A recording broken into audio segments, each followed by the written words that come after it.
O milagre que mudou a vida de Rafael, a fé que venceu a neurofibromatose. Rafael tinha apenas 28 anos, mas parecia carregar o peso de uma vida inteira nas costas. Desde os 15, ele convivia com um diagnóstico que os médicos chamavam de a sentença, a neurofibromatose tipo 1, uma doença genética rara que causava tumores benignos por todo o seu corpo. Os nódulos doloridos surgiam na pele, nos nervos, e, pior, alguns começavam a pressionar sua coluna, ameaçando sua mobilidade. Os médicos falavam em cirurgias de risco, remédios que apenas aliviavam a dor por algumas horas e um futuro incerto. Você vai ter que aprender a conviver com isso, disseram-lhe, como se fosse possível aceitar uma vida de sofrimento sem esperança. Mas Rafael não aceitava. Não por teimosia, mas porque, no fundo, ele ainda acreditava que havia uma saída. Até que um dia, exausto depois de mais uma crise de dor que o deixou de cama por 3 dias, ele ligou a TV sem força nem para trocar de canal. Era um culto ao vivo da Igreja Universal do Reino de Deus. No altar, um pastor falava com uma autoridade que Rafael nunca havia visto antes: Deus não é Deus de meia solução. Ele cura, ele libera, ele transforma. As palavras ecoaram em seu coração como um chamado. Algo dentro dele disse: vá até lá. No domingo seguinte, Rafael entrou pela primeira vez em um templo da Universal. O impacto foi imediato. Não era só louvor vibrante, as mãos levantadas, os rostos molhados de lágrimas de pessoas que, como ele, buscavam um milagre. Era energia no ar, como se aquele lugar fosse um portal entre o desespero e a esperança. Um obreiro se aproximou com um sorriso sincero: primeira vez aqui, irmão?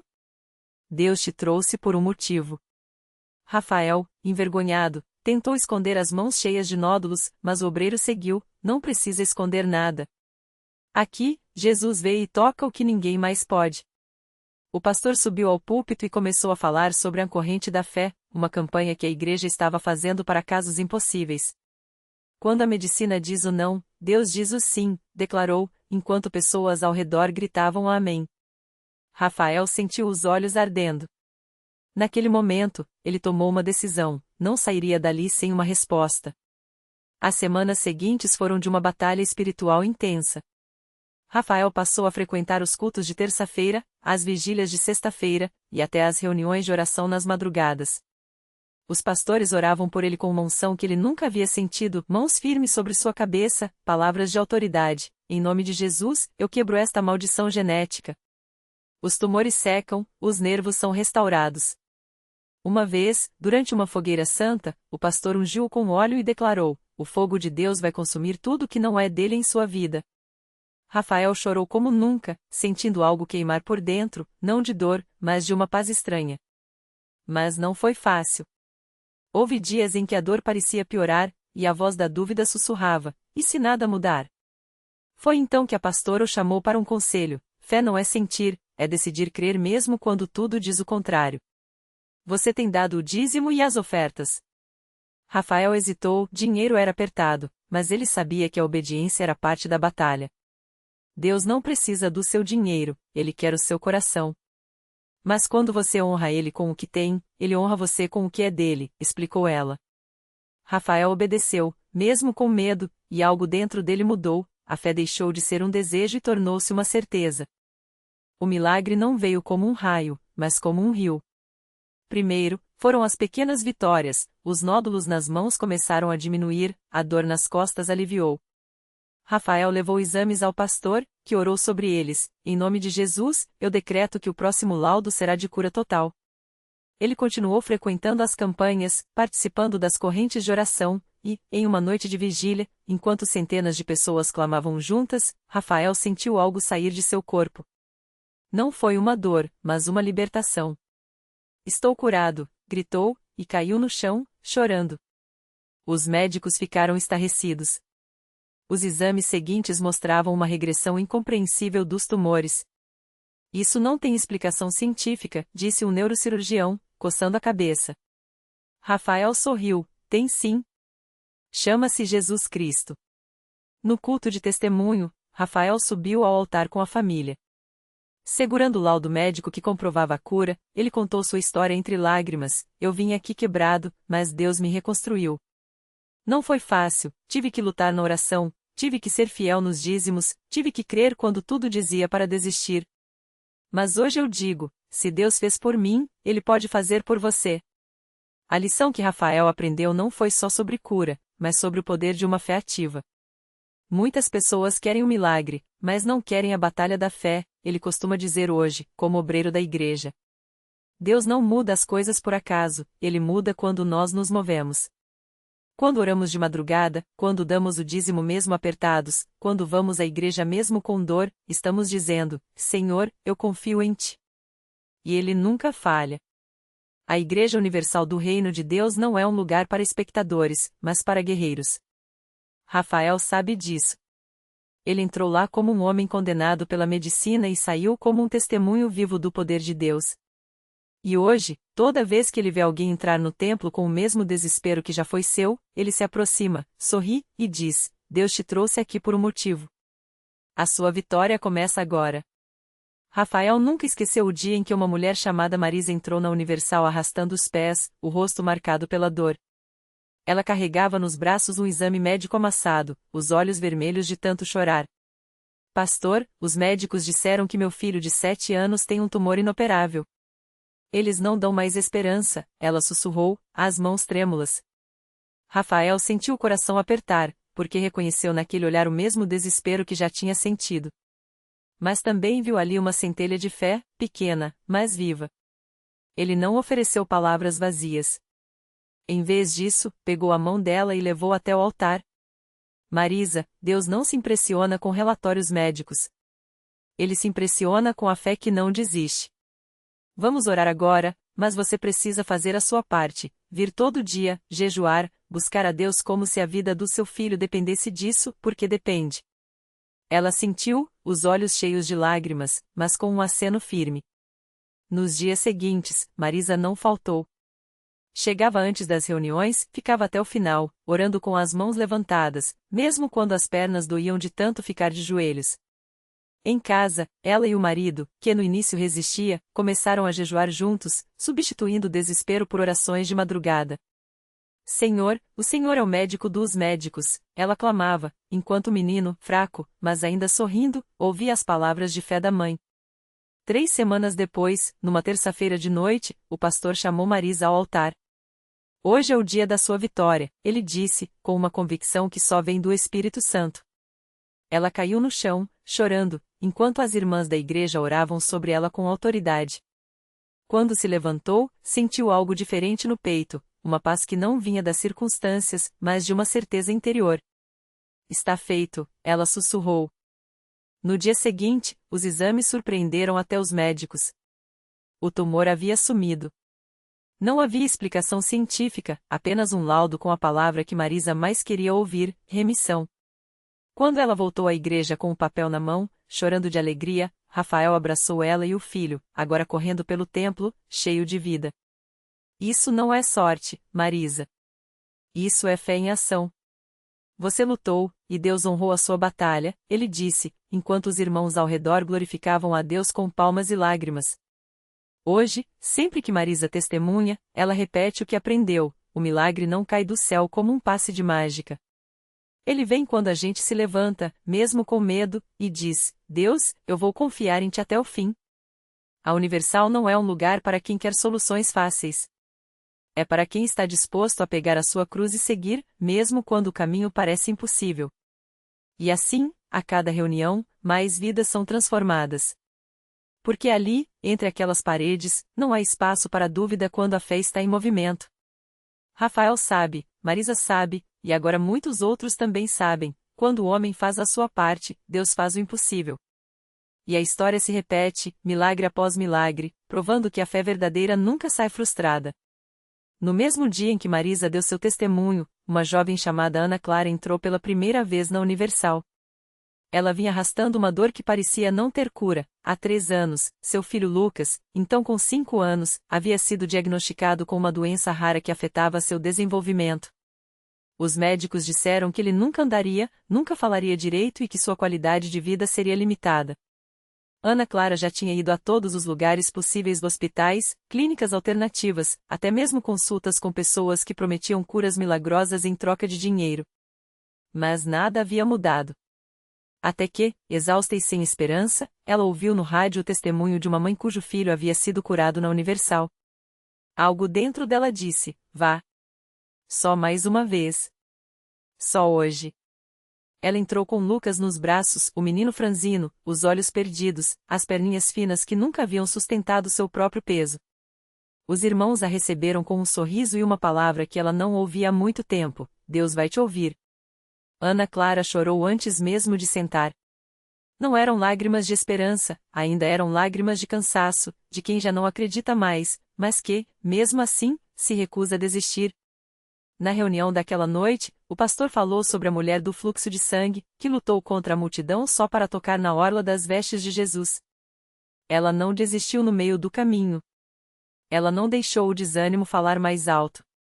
E quando ela tocou, a virtude saiu de Jesus e a curou. Hoje, alguém aqui precisa entender: a sua luta não é em vão. Deus está vendo cada lágrima, cada noite em claro, cada oração que você achou que Ele não ouviu. Mas Ele ouviu. E hoje é o dia da sua virada. Ana Clara segurou Lucas com mais força. O pastor chamou os que precisavam de um milagre para virem à frente. Ela hesitou. Já fiz isso tantas vezes. Será que adiantar? Mas então lembrou das palavras de Marisa: o milagre vem quando a gente se levanta, mesmo com medo. Com as pernas trêmulas, ela se levantou e foi até o altar, com Lucas no colo. Os irmãos a cercaram, colocando as mãos sobre o menino e orando com uma fé que Ana Clara não sentia mais em si mesma. Ela fechou os olhos e, pela primeira vez em anos, não pediu por cura. Pediu por força. Senhor, se for da tua vontade, eu aceito. Mas me dá forças para continuar, porque sozinha, eu não aguento mais. E então, algo inesperado aconteceu. Lucas, que nunca havia demonstrado interesse em ficar de pé, começou a se mexer incomodado no colo da mãe.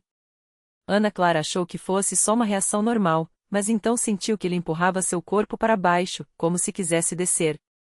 Assustada, ela o segurou com mais firmeza, mas o pastor, percebendo o movimento, disse: deixa ele, irmã.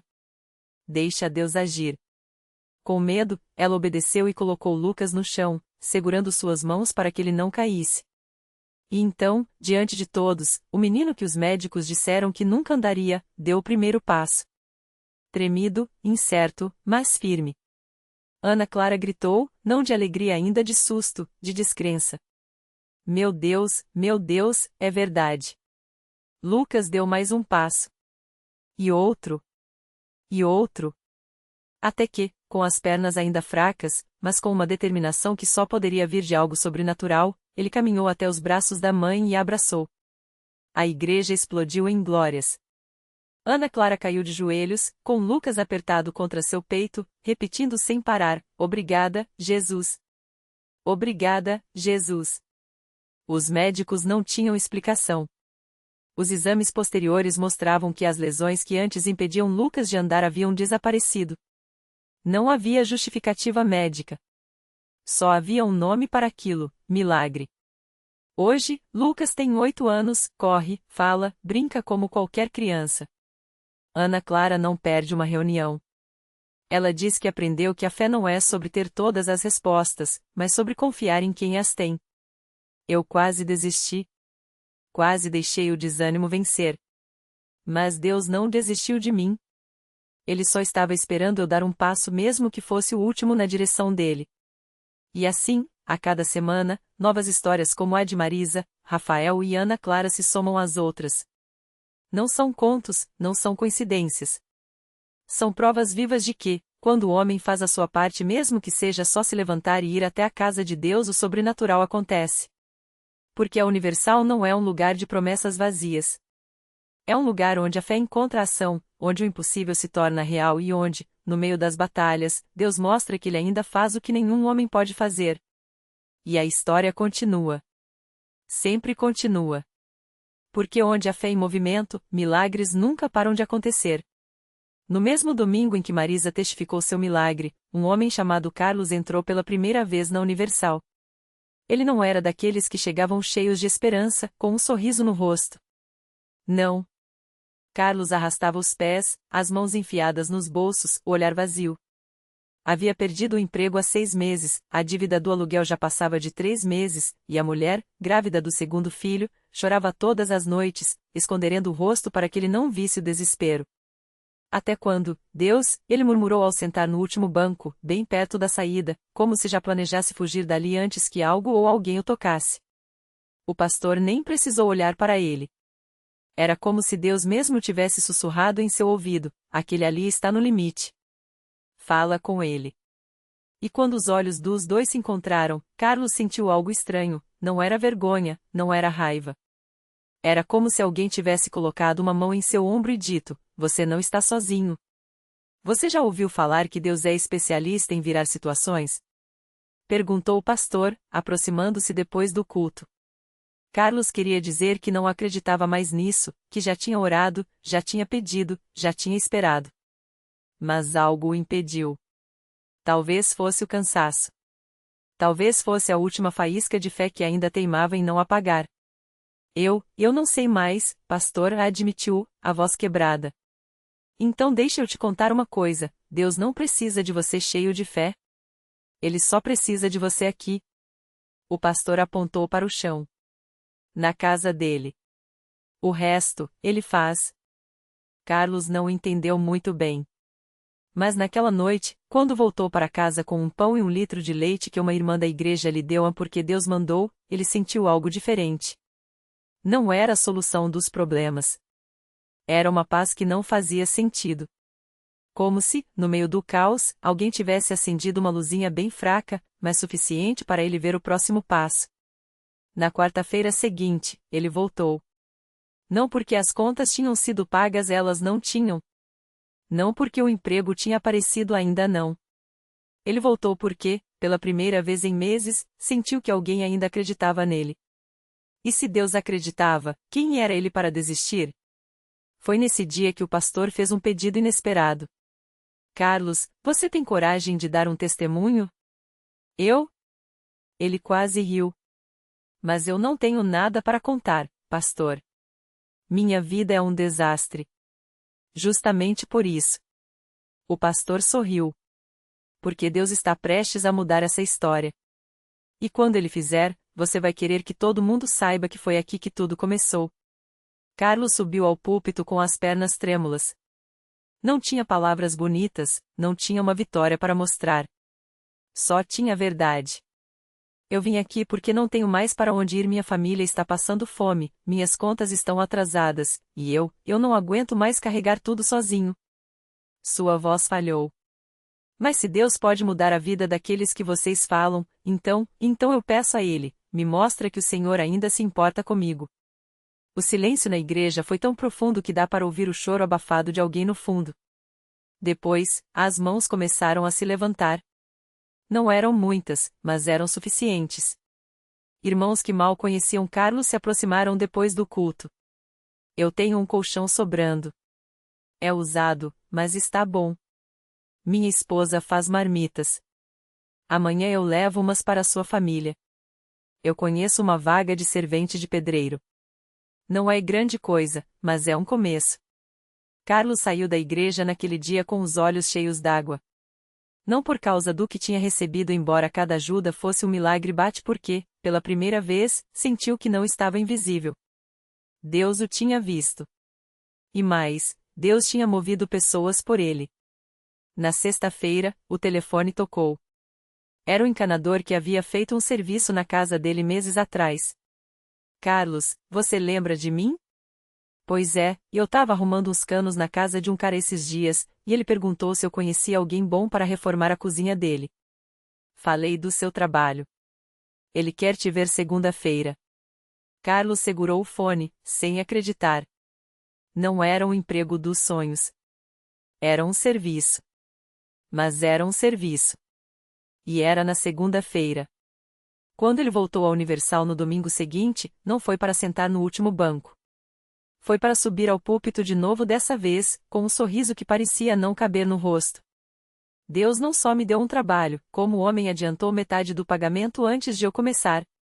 Ele segurou um envelope amassado, cheio de notas. Olha aqui, irmãos. Isso não é dinheiro. Isso é prova de que Deus ouve até quando a gente só consegue balbuciar uma oração. A igreja explodiu em glórias. Mas o melhor não foi o dinheiro.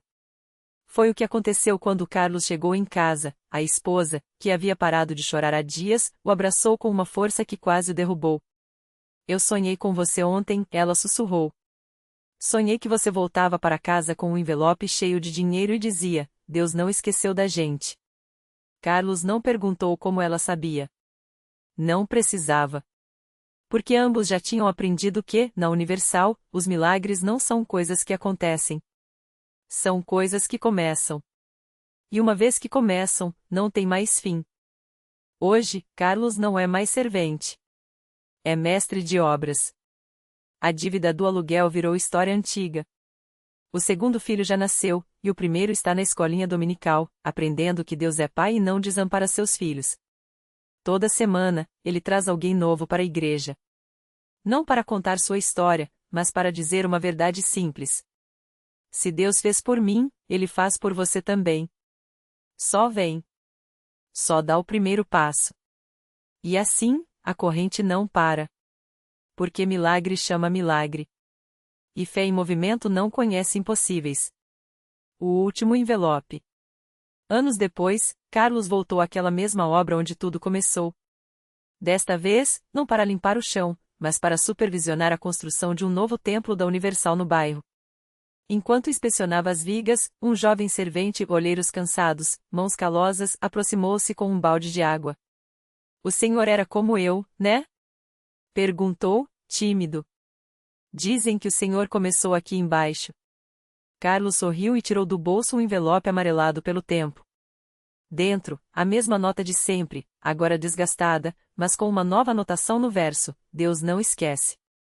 E Ele usa quem não desiste. Não foi só um milagre, meu irmão disse, entregando o envelope ao rapaz. Foi o primeiro de muitos. O meu assim abriu a porta. O seu também pode. O jovem hesitou, mas guardou o dinheiro. Naquela noite, ele foi à igreja.